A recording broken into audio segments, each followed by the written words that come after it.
back to the YouTube channel, guys. It's Jay Ayyo. So for those of you who are new to the YouTube channel, welcome. So this is where we turn viral moments into teachable lessons. So last week I did not upload a video. I was feeling a little bit under the weather, but now I am back. So ladies and gentlemen, we have Jamaican soldiers in Haiti. So for those of you who are unaware about this phenomenon, the island of Haiti has been going through what we call a political crisis. We did a video on this a couple months back where we talked about literally the prime minister or the president needed to step down because there was a lot of controversy happening, gangs were taking over and all of that stuff. So Jamaica came into this when CARICOM had a regional meeting, which is like the equivalent of the UN, but it's like the Caribbean-based UN, where all the Caribbean islands came together to say, hey, how we're gonna solve this issue with our brother island, Haiti. And basically they met and they said, hey, we're gonna have a multi-mission endeavor in Haiti to support our Haitian family in getting the country back. So the gangs in Haiti have taken over Port-au-Prince. So that means the gangs are controlling the capital right now. Before Jamaica got in there, the Kenyan country or the Republic of Kenya sent some soldiers over, around 400 soldiers into Haiti to kind of help provide some support in terms of like pushing back the gang crime and getting the country back under control. So on September the 10th, the Honorable Prime Minister of Jamaica, the Honorable Andrew Holness, had a press conference meeting where him and his Chief of Staff of the Army, which is Vice Admiral Wees Gorman, had some questions. And some of the questions that were being asked was, why is Jamaica going to Haiti? What is their objective? What is their goal?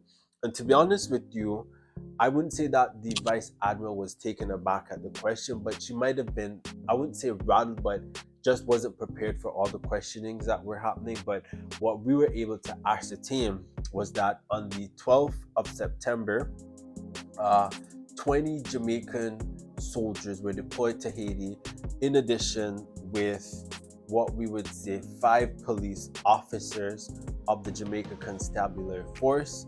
And so that number in total that I believe Jamaica provided would have been 24 Jamaican individuals. There were also two,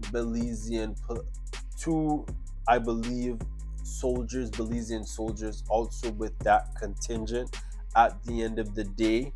So Jamaica has pledged 170 Jdf soldiers and 30 police officers to be deployed in Haiti. The Prime Minister noted that not all soldiers would be deployed at once because the 20 Jdf soldiers in tandem with the 4 Jamaican Constabulary police officers were there to help with strategic command support, meaning they're going to help liaise, do some liaison structure, and look at what needs to be done at the end of the day to really support the other individuals or the other Jamaican soldiers that will be deployed at later dates. Now, what the Prime Minister said was really the Jdf soldiers will be joining the Kenyans that are already there, which currently there are at least almost 400 Kenyan soldiers there. Now, the Prime Minister Andrew Holness noted that the gangs control 80% of the capital of Port-au-Prince. So this has come out to be, a crisis of some sorts.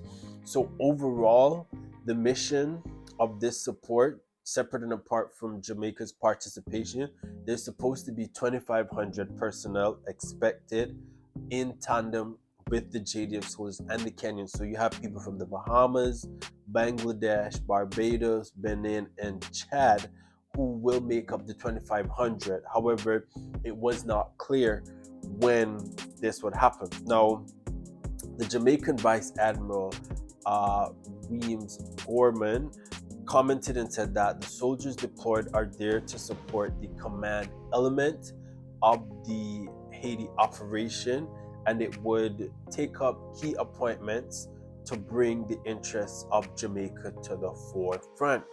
Now, you know, a question was asked again by one of the reporters, to Vice Admiral Weems Gorman on, like, what they will be doing. And basically the Vice Admiral face kind of looked a bit surprised as to what they'd be doing, because she already answered it. She said they're going to be looking at taking up key command posts and putting Jamaica's interests forward. Now, some of the questions that people could be asking, is like, okay, with all this said, this kind of looks like, oh, with some Jamaicans, they were saying like, well, we already have crime in Jamaica. Why don't we focus on getting Jamaica under control before supporting other countries? What are the soldiers going to do in Haiti? How long is this operation going to be? This some Jamaicans said, oh, this is good, providing help to our Haitian brothers in Haiti. And I think the overall understanding that I've grasped from the situation is that, okay, to be honest, do we necessarily need to put our soldiers in Haiti?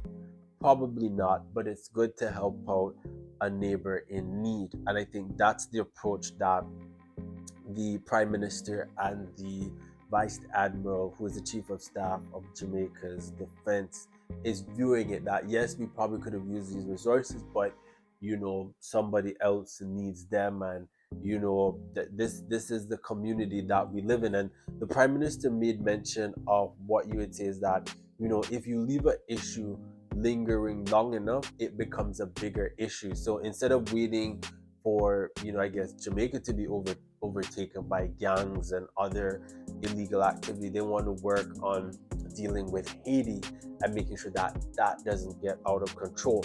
Now, whether that will come to fruition, it doesn't seem that everyone seems to be on the same level field in terms of distribution, because Belize only gave 2 soldiers. Now, Belize is a smaller country.